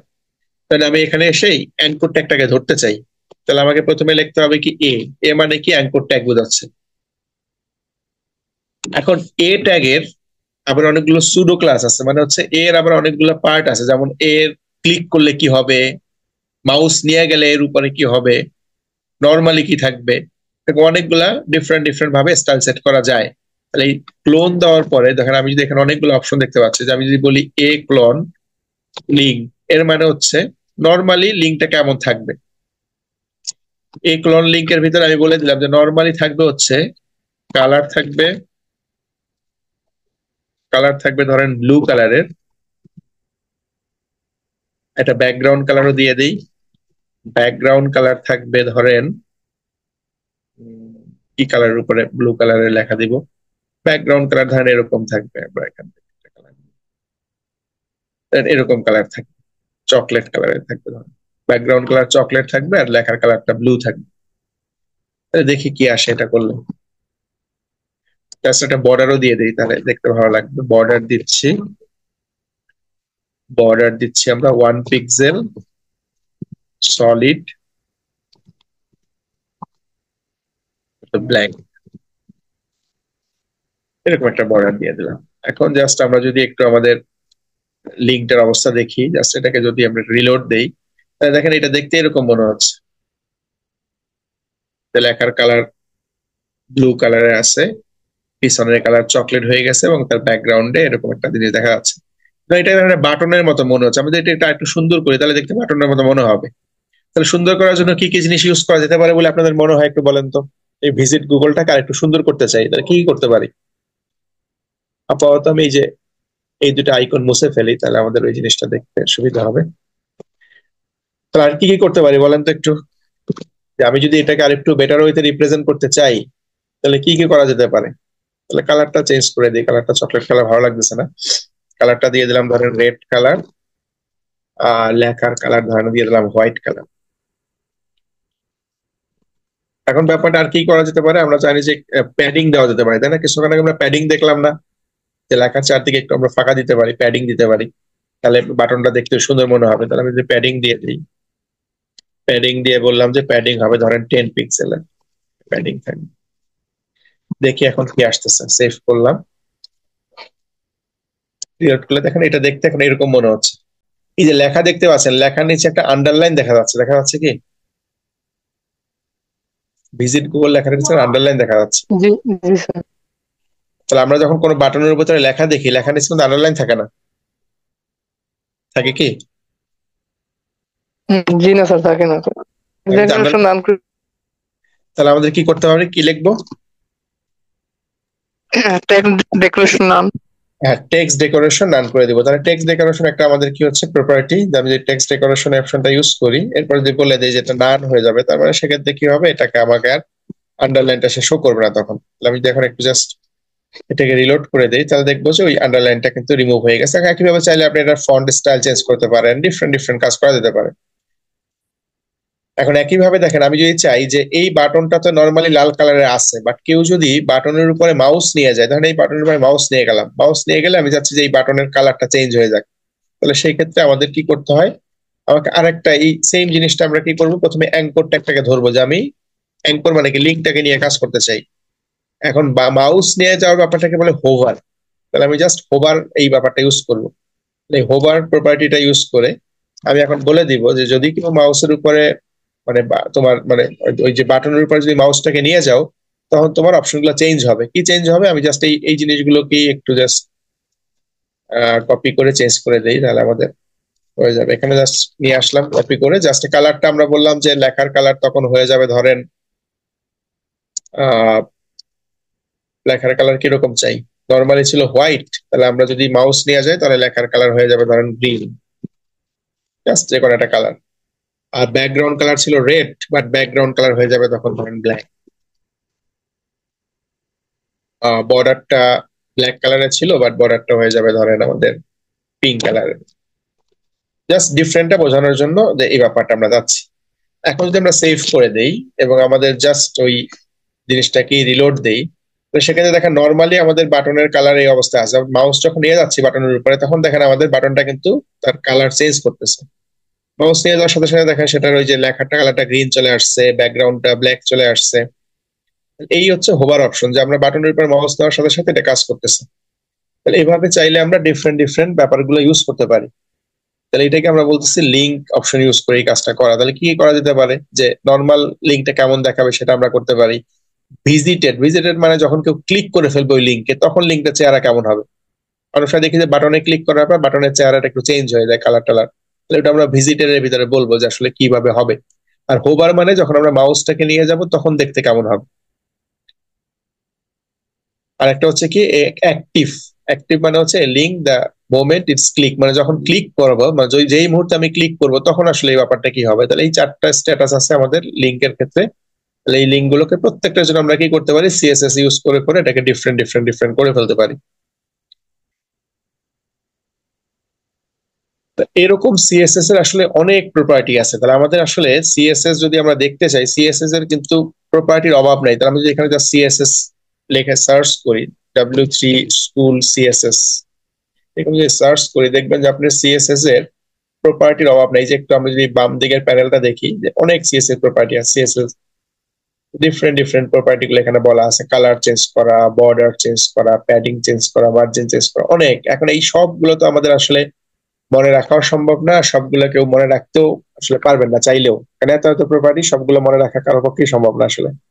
তো সেই ক্ষেত্রে আমাদের আসলে বেসিক যে জিনিসগুলো জানতে হবে, যে আমাদের সিএসএস এ কিভাবে একটা এলিমেন্টকে আমরা পজিশন করি, কিভাবে আমরা কালার চেঞ্জ করি, কিভাবে ব্যাকগ্রাউন্ড দেই, কিভাবে আসলে এটার বর্ডার দেই, কিভাবে মার্জিন দেই, প্যাডিং দেই। জাস্ট এই বেসিক গুলো জানার পরে আমরা কি করবো, যখন আমরা ডিফারেন্ট ডিফারেন্ট কাজগুলো করবো, তখন দেখা যাবে যে ব্যাপারগুলা আমাদের আসলে মানে অভ্যস্ত হয়ে যাবে ব্যাপারটা। মানে প্র্যাকটিস করতে করতে একটা সময় দেখা যাবে যে আপনি দেখলেই বলতে পারবেন যে এই প্রপার্টিটা এখানে ইউজ করলে এটা কাজ করবে। এখন নর্মালি আসলে যখন আমরা কোনো একটা মানে পার্টিকুলার বা কোনো একটা প্র্যাকটিক্যাল প্রজেক্টে কাজ করি, তখন আসলে এইভাবে অনেক ক্ষেত্রেই আমরা কি করি না, সিএসএস এভাবে কোড লিখি না। তাহলে সিএসএস এভাবে কোড লিখি না, তাহলে সিএসএস পাই কোথায় আসলে? তাহলে সিএসএস এর কিছু ফ্রেমওয়ার্ক আছে। সিএসএস যেটা আমরা ইউজ করতেছি এটা তো র সিএসএস বলে এটাকে, যে আমরা আসলে প্রত্যেকটা কোড লেখে লেখে করতেছি, যে কালারটা কি হবে, ব্যাকগ্রাউন্ডটা কি হবে, ফন্ট সাইজটা কি হবে, ফন্টের স্টাইলটা কি হবে, সবগুলো কিন্তু আমরা কোড লেখে লেখে করা দেখলাম। বাট আমরা যখন আসলে কোনো একটা বড় প্রজেক্টে কাজ করি, তখন আসলে এরকম প্রত্যেকটাকে আলাদাভাবে করি না। কেন করি না, যে কিছু ফ্রেমওয়ার্ক আছে। ফ্রেমওয়ার্ক মানে কি, আগে থেকেই কিছু কোড লেখা আছে, আমরা যে ওগুলাকে ইউজ করি। তাহলে সেক্ষেত্রে কি হচ্ছে, আমাকে আসলে প্রত্যেকটার জন্য আলাদাভাবে কোড লিখতে হয় না, আগে থেকেই লেখা আছে, ওটাকে জাস্ট আমি ইউজ করাটা শিখলেই দেন আমি ওটা ইউজ করতে পারবো। তাহলে এরকম ব্যাপারগুলোকে আমরা বলি ফ্রেমওয়ার্ক। তাহলে আমি যদি একটু জাস্ট আমাদের গুগলে ফ্রেমওয়ার্ক লিখে সার্চ দিই, যে আমি লিখে যে সিএসএস ফ্রেমওয়ার্ক। তাহলে দেখবেন যে সিএসএস এর বেশ কিছু ফ্রেমওয়ার্ক আছে যেগুলো ইউজ করে আমরা কি করতে পারি, এই জিনিসগুলোকে বেনিফিট নিতে পারি। তাহলে এখানে দেখেন টপ 7 সিএসএস ফ্রেমওয়ার্ক নামে একটা লিঙ্ক দেখতে পাচ্ছি, টপ 15 সিএসএস ফ্রেমওয়ার্ক নামে দেখতে পাচ্ছি একটা অপশন। আমি জাস্ট এই 7টাই প্রেস করে যে কি কি ফ্রেমওয়ার্কের নাম দেখায় সেটা দেখি। তাহলে টপ 7 এর ভিতরে সে কি বলতেছে, টপ 7 এর ভিতরে সে বলতেছে, দেখেন প্রথমেই একটা বলতেছে নাম হচ্ছে বুটস্ট্র্যাপ নামে একটা ফ্রেমওয়ার্কের কথা বলতেছে, বুটস্ট্র্যাপ ফ্রেমওয়ার্ক। তাহলে এই বুটস্ট্র্যাপ হচ্ছে একটা ফ্রেমওয়ার্ক যেখানে আমরা কি করব, সিএসএস এর কাজগুলোই করব, বাট সিএসএস এর মতো করে আমাদের কোড লিখতে হবে না, আমরা জাস্ট কিছু ক্লাস ইউজ করব। আমরা এই যে সিএসএস এর ক্লাস ইউজ করে দেখছিলাম না, মনে আছে আপনাদের, যে একটা আইডি ইউজ করতে পারি, একটা ক্লাস ইউজ করতে পারি। জি স্যার। সিলেক্ট করার ক্ষেত্রে তো আমরা বলছিলাম যে কি আমরা সরাসরি কি ট্যাগ দিয়েও সিলেক্ট করতে পারি, চাইলে কোন একটা আইডি দিয়েও সিলেক্ট করে দিতে পারি, কোন একটা ক্লাস দিয়েও সিলেক্ট করে দিতে পারি। তাহলে এই যে বুটস্ট্র্যাপ কি করছে, আগে থেকেই কিছু ক্লাস তৈরি করে রাখছে, ডিফারেন্ট ডিফারেন্ট ক্লাস ওর কাছে আগে থেকে তৈরি করা আছে। আমি জাস্ট আমার প্রজেক্টে কি করবো, ওর ক্লাসগুলোকে জাস্ট কল করে নিয়ে আসবো। ফলে কি হবে, ওই ক্লাসে যে স্টাইলগুলো বলা আছে এগুলো আমি রেডিমেড পেয়ে যাবো। তার মানে আমাকে কষ্ট করে আর প্রত্যেকটা ইন্ডিভিজুয়াল ক্লাস লেখা দরকার নেই। যেমন আমি একটা ধরেন টেবিল তৈরি করতে চাই, এখন টেবিলটা কি হবে, টেবিলের বর্ডার মানে টেবিলের চারদিকে বাউন্ডারি থাকবে কিনা, টেবিলের কলামের যেই উইডথটা কেমন হবে, ব্যাকগ্রাউন্ডটা কিরকম হবে, তাহলে এগুলো প্রত্যেকে যদি আমি ধরে ধরে ধরে সিএসএস লিখতে চাই তাহলে কিন্তু আমার অনেক সময় লাগবে। বাট আমি জাস্ট কি করবো, বুটস্ট্র্যাপ থেকে টেবিলের জাস্ট ক্লাসটাকে নিয়ে আসবো, নিয়ে এসে আমার প্রজেক্টে ছেড়ে দিব। দেন কি হবে, বুটস্ট্র্যাপ যে স্টাইলটা বলা আছে ওইটা আমার এখানে চলে আসবে। আর এটা যেহেতু একটা স্ট্যান্ডার্ড ফ্রেমওয়ার্ক, তার মানে দেখবেন যে এগুলো কিন্তু মোর প্রফেশনাল একটা ফ্রেমওয়ার্ক। আমি করলে দেখবেন ওটা দেখতে অত সুন্দর হবে না, যেটা এই ফ্রেমওয়ার্ক দিয়ে করলে দেখবেন অনেক প্রফেশনাল লুক আসবে, আপনার দেখতেই মনে হবে দ্যাট ইজ এ প্রফেশনাল ওয়েতে করা। কেননা এগুলা যারা তৈরি করছে তারা কিন্তু রিসার্চ করে করেই তৈরি করছে। মানে ফলে কি আমাদের মতো যারা ইউজার, আমরা যারা একদম নতুন কাজ করতেছি, তারা একটা স্টাইল করলে দেখবেন যে যেভাবে আসতেছে, বাট ওদেরটা আরো প্রফেশনাল হইতে আমরা দেখতে পাবো। তার মানে সেক্ষেত্রে আমাকে মানে কোড করার থেকে এই ফ্রেমওয়ার্ক ইউজ করাটা বেনিফিট হবে আমার জন্য। তাহলে আমি যে আরো কিছু ফ্রেমওয়ার্কের কথা দেখি, নিচের দিকে দেখেন আরো কিছু ফ্রেমওয়ার্ক কিন্তু আছে। এই যে টেইলউইন্ড সিএসএস নামে একটা ফ্রেমওয়ার্ক আছে আমাদের, নিচে যে আরো আসেন দেখবেন এখানে ফাউন্ডেশন নামে একটা ফ্রেমওয়ার্ক আছে, এরপরে আরো নিচে আসলে এই যে বুলমা নামে একটা ফ্রেমওয়ার্ক আছে। তারপর তো লট অফ ফ্রেমওয়ার্ক আছে কিন্তু আসলে অ্যাভেলেবেল মার্কেটে। এখন সবগুলো ফ্রেমওয়ার্কই আমরা শিখতে হবে এরকম না, কিন্তু ফ্রেমওয়ার্ক গুলোর ভিতরে আবার কিছুটা কি আছে, মিল আছে ব্যাপারটা। তাহলে আমরা মোস্ট পপুলার যে ফ্রেমওয়ার্ক যেটা আছে, এই যে বুটস্ট্র্যাপ ফ্রেমওয়ার্ক, এটা একটু দেখি যে এটা কিভাবে ইউজ করবো। তাহলে আপনি যখন এটা দেখবেন যে নিজে নিজে এটা ইউজ করতে পারবেন। যে আমরা দেখবো যে আসলে খুব ইজিলি কিন্তু আমি কোন একটা পেজের যেই সিএসএস প্রপার্টি গুলো খুব ইজিলি আমরা এই বুটস্ট্র্যাপের সাহায্যে ইমপ্লিমেন্ট করতে পারবো। তাহলে বুটস্ট্র্যাপ যদি ইউজ করতে হয় তাহলে আমাকে বুটস্ট্র্যাপের যেই অফিসিয়াল সাইট আছে এখানে যেতে হবে। তাহলে আমি যদি জাস্ট এখানে আমাদের ব্রাউজারে জাস্ট বুটস্ট্র্যাপ লিখে সার্চ দেই, বুটস্ট্র্যাপ লিখে সার্চ দিলে দেখেন বুটস্ট্র্যাপের এই যে একদম অফিসিয়াল যে সাইটটা এটা আমার সামনে চলে আসছে, bootstrap the most popular HTML CSS and JS library in the world. Just আমি এখানে প্রেস করলাম, প্রেস করলে এই যে বুটস্ট্র্যাপের যে ফার্স্ট পেজ এটা আমরা দেখতে পাচ্ছি এখানে। এখানে আসার পরে দেখেন এখানে বুটস্ট্র্যাপ আমি ইউজ করবো কিভাবে, বুটস্ট্র্যাপ তো আমাকে ইউজ করতে হবে। তাহলে বুটস্ট্র্যাপে যেই সিএসএস গুলো লেখা আছে এগুলো তো আমাকে বুটস্ট্র্যাপের কাছ থেকে আনতে হবে। তাহলে অনেকগুলো নিয়ম আছে, আমরা চাইলে বুটস্ট্র্যাপটাকে সরাসরি ডেস্কটপ ইনস্টল করে ওখান থেকে আমাদের ফাইলগুলোকে নিয়ে আসতে পারি ডাউনলোড করে। তারপরে অথবা যেটা বেস্ট ইউজ করি সেটা হচ্ছে সিডিএন ইউজ করে, যে আমরা বলছিলাম যে আগে থেকেই কোনো একটা সার্ভার এটা তৈরি করে রাখা আছে, আমি জাস্ট ওই লিঙ্কটাকে ইউজ করব, লিঙ্ক ইউজ করে লিঙ্কের মাধ্যমে ওটাকে অ্যাক্সেস নিব। তাহলে এখানে দেখেন ইনক্লুড ভায়া সিডিএন, তাহলে সিডিএন দিয়ে যদি করতে চাই এখানে দুইটা লিঙ্ক দেখা যাচ্ছে, একটু দেখেন যে লিঙ্কগুলোর সাথে আমরা পরিচিত মেবি, দেখেন এই লিঙ্ক ট্যাগ ইউজ করছে।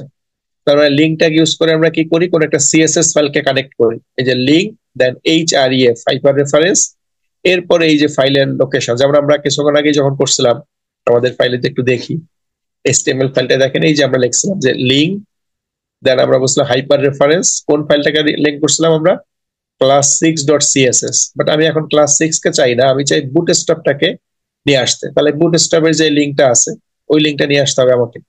তাহলে আমি কপি করে নিয়ে আসি, তাহলে আমি এখান থেকে বুটস্ট্র্যাপের এই লিঙ্কটাকে কি করলাম, কপি করলাম। জাস্ট এখানে একটা বাটন আছে কপি বাটন, জাস্ট ক্লিক করলেই কপি হয়ে গেছে। ওকে, জাস্ট আমি এখন চলে আসলাম, চলে আসে এইখানে আমার এখানে এখন আমি ওইটাকে দিয়ে দিব। তাহলে আমি জাস্ট এখানে এসে পেস্ট করে দিলাম আমার বুটস্ট্র্যাপের লিঙ্কটাকে। তাহলে বুটস্ট্র্যাপের আমাদের যে সিএসএস ফাইল এটা কিন্তু আমাদের চলে আসছে আমাদের প্রজেক্টের সাথে। একইভাবে আরেকটা ফাইল আছে, এটাকে আমরা বলি জেএস ফাইল, জাভা স্ক্রিপ্টের ফাইল। তো জাভা স্ক্রিপ্টের ফাইলটাও নিয়ে আসি, কারণ এটাও লাগে আমাদের কাজে। তাহলে এখানে নিচে স্ক্রিপ্ট নামে যেই ট্যাগটা আছে, এটাকে আমরা জাস্ট এই যে কপি করলাম সিমিলার ওয়েতে, এবং এটাকেও আমরা আমাদের এখানে এসে রেখে দিলাম। নর্মালি স্ক্রিপ্ট ট্যাগগুলো আমরা বডির লাস্টে রাখি, বাট আপাতত যেহেতু আমাদের প্রজেক্ট অনেক ছোট প্রজেক্ট, আমি উপরেই রাখতেছি দেখার সুবিধার জন্য। জাস্ট স্ক্রিপ্ট ট্যাগটাকে আমরা কপি করে নিয়ে আসলাম, অ্যাজ ওয়েল অ্যাজ লিঙ্ক ট্যাগটাকে কপি করলাম। মানে আমরা এইচটিএমএল টাকেও সরি আমরা সিএসএস টাকেও নিয়ে আসছি, এবং জাভা স্ক্রিপ্টের যে ট্যাগটা ছিল সেটাকেও নিয়ে আসছি। এখন এটাকে সেভ করে দিলাম। তাহলে লিঙ্ক নিয়ে আসার পরে এখন আমরা কি করব, এটাকে অ্যাপ্লাই করা দেখবো যে এখন এটা নিয়ে আসা লাভটা কি হয়েছে আমাদের। লাভ ব্যাপারটা হচ্ছে, যদি আমি একটু জাস্ট আমাদের এই সিএসএস ফাইলটার লিঙ্কটা ফেলে দিই, আমাদের এই যে class6.css এটা ছিল, এটা আমরা আপাতত বাদ দিয়ে দিলাম, লাগবে না আমাদের, ডিলিট করে দিলাম, class6.css ফেলে দিলাম। এখন যদি আমাদের নর্মাল ফাইলটাকে একটু রান করি, নর্মালি যদি আমাদের যে ফাইলটা ছিল এটা একটু রান করি, দেখেন এই যে এই লেখাগুলো একটু চেহারা চেঞ্জ হয়েছে না বলেন তো? নর্মাল যদি আমাদের বুটস্ট্র্যাপ না থাকতো তাহলে কি এই চেহারা আসতো? আমি কিন্তু দেখাই সেটাকে বোঝার জন্য। তাহলে আমি কি করবো, জাস্ট এখানে যে এই যে এই দুইটা আমরা পরে আনলাম, বুটস্ট্র্যাপের যেটা আনলাম আমরা, এই যে লিঙ্কটাকে, এটাকে জাস্ট আমরা একটু কাট করে রেখে দিই। এই অবস্থায় একটু আমাদের ফাইলটা দেখেন, আমি একটু রিফ্রেশ দিচ্ছি। এখন দেখেন আমাদের class6 লেখাটা আর ভিজিট গুগল এই লেখাটা যেইভাবে দেখা যাচ্ছে, মানে যেই চেহারা দেখা যাচ্ছে, আমি যখন এই লিঙ্কটাকে এখানে পেস্ট করতেছি বুটস্ট্র্যাপের, এরপর যদি আমি এটাকে একটু রিলোড দেই, দেখবেন যে class6 এর স্টাইলটাও চেঞ্জ হয়ে গেছে লেখাটা, আর ভিজিট গুগল এটার চেহারাও একটু চেঞ্জ হয়েছে। এটা কি চেঞ্জ বোঝা যাচ্ছে? জি স্যার। চেঞ্জটা কি, তার মানে কি তার ফন্ট বলেন, লেখার সাইজ বলেন, এগুলো কিন্তু অটোমেটিক চেঞ্জ হয়ে গেছে বাই ডিফল্ট। যদিও আমরা কিন্তু কোনো ট্যাগ এখন পর্যন্ত সিলেক্ট করি নাই, বাট বাই ডিফল্ট সে চেঞ্জ করে ফেলছে। ক্লাস6 লেখাটা একটু দেখতে সুন্দর মনে হচ্ছে, ভিজিট গুগলটা একটু ভাই মনে হচ্ছে। কিছু বাটন দেখতে পাচ্ছেন এখানে ডিফারেন্ট কালারের। জি স্যার। প্রথম দেখেন ব্লু কালারের একটা বাটন দেখা যাচ্ছে, এই কালারের বাটন দেখা যাচ্ছে, ডিফারেন্ট ডিফারেন্ট কালারের বাটন দেখা যাচ্ছে। তাহলে এইগুলো আসলে কি হচ্ছে, আগে থেকেই প্রিমেড, মানে আগে থেকেই তৈরি করে রাখা আছে, এবং আমি চাইলে এটাকে ইউজ করতে পারি সরাসরি। তাহলে আমাকে কিন্তু নিজে থেকে এরকম একটা বাটন বানাইতে হবে না। দেখেন অনেকগুলো কাজ করা আছে, কিন্তু একটা বর্ডার দেওয়া আছে, এই বর্ডারের চারদিকে আবার রেডিয়াস দেওয়া আছে, এই যে বাটনের কণাগুলো দেখেন একটু আমাদের এই যে বাঁকানো, মানে বর্ডার রেডিয়াস দেওয়া আছে, এরপর নির্দিষ্ট কিছু প্যাডিং দেওয়া আছে। অনেকগুলো জিনিস এখানে ইউজ করে এটা তৈরি করছে। বাট আমাকে কি করতে হবে, এটা যদি ইউজ করতে চাই, দেখেন এইখানে কোড দেওয়া আছে আমাদের। এই যে প্রথম যে লাইনটা আছে, এই যে লাইনটা, button type button class BTN নামে একটা ক্লাস আছে, এবং বিটিএন ক্লাসের ভিতরে আরেকটা ক্লাস আছে বিটিএন প্রাইমারি। জাস্ট এই লাইনটা নিয়ে কপি করে দেখি তো আমাদের কি দেখায়। নর্মালি শো করার কথা, শো না করলে কোথাও ঝামেলা আছে, তো আমরা দেখি আবার আবার চেক করছি।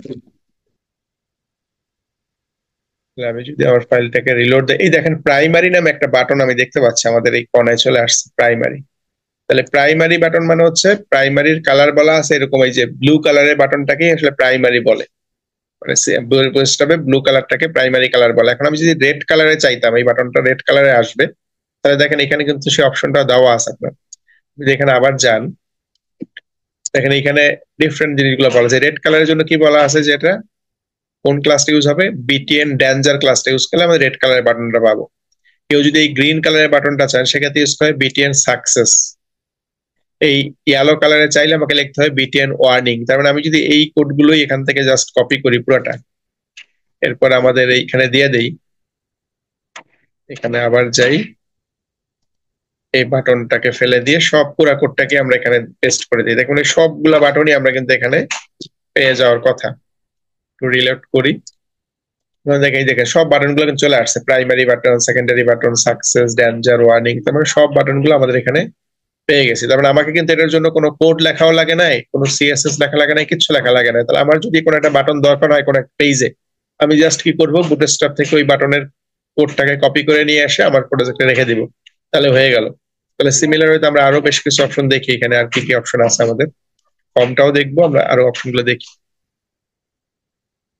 বাটনের ক্ষেত্রে এরকম বাটন চান, আমরা মাঝে মাঝে দেখি না কিছু কিছু ওয়েবসাইটে এরকম বাটন আছে, জাস্ট এরকম থাকবে, বাস লেখা আছে, চারদিকে বাউন্ডারি দেওয়া আছে, কিন্তু কালার নাই। বাট যখন মাউস নিয়ে যায় তখন কিন্তু কালার হচ্ছে, তাই না?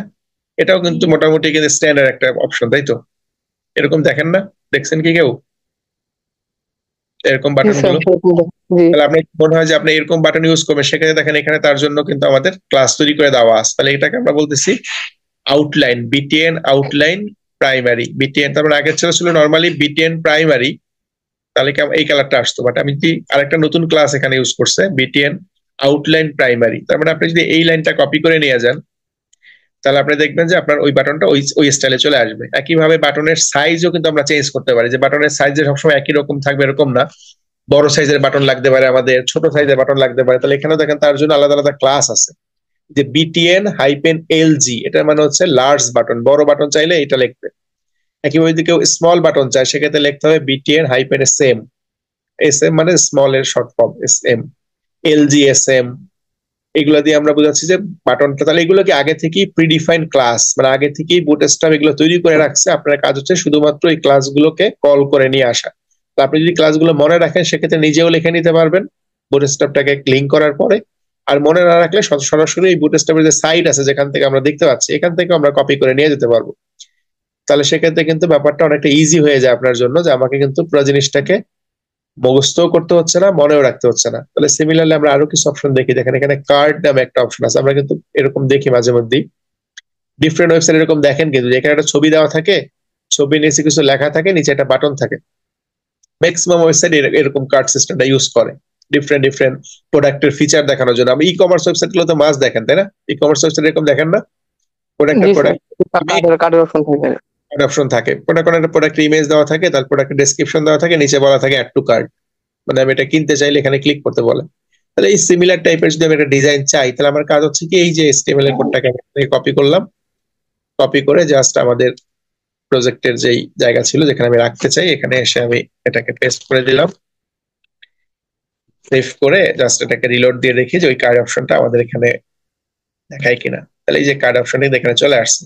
ছবি এখানে আসে নাই কেন? যেহেতু আমরা ছবিটা চেঞ্জ করি না। তো আমি যদি ছবি চেঞ্জ করে দেই তাহলে আমরা জানি যে ছবি কিভাবে চেঞ্জ করতে হয়, সবাই জানেন যে আমাদের এখানে যে ইমেজের যে অপশনটা আছে যেখানে ইমেজ, এখানে আপনার সোর্স বলে দিতে হবে যে কোন ছবিটা সে চায়। তাহলে ওই ছবি বলে, এখানে যেহেতু কিছু বলা নেই কারণ ওখানে ফাঁকা দেখাচ্ছে। আপনি সোর্স যদি বলে দেন একটা ছবি কথা, তাহলে ওই ছবিটাই ওখানে শো করবে। তাহলে সোর্স বলে দিতে হবে। আরেকটা অপশন আছে অল্টার, ALT।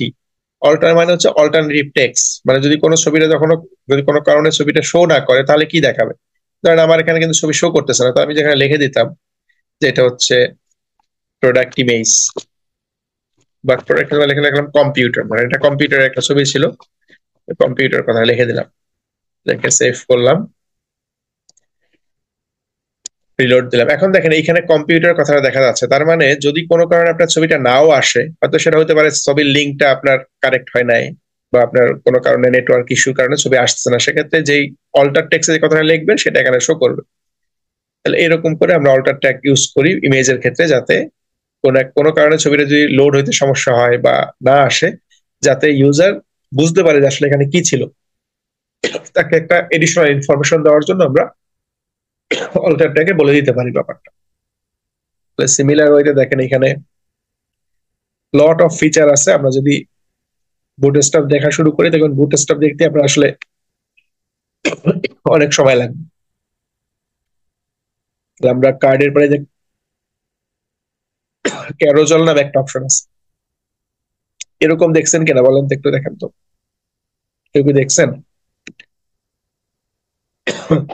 জি স্যার, এগুলো অনেকগুলো ওয়েবসাইট আছে যেগুলো ওটিটি প্ল্যাটফর্মের মধ্যে, ওগুলো যে ছবি থাকে, ওগুলো ইমেজ থাকে, এগুলো একটা একটা করে আসে আর আমরা যদি ক্লিক দিলে একটা করে পিছিয়ে বা সামনে যায়।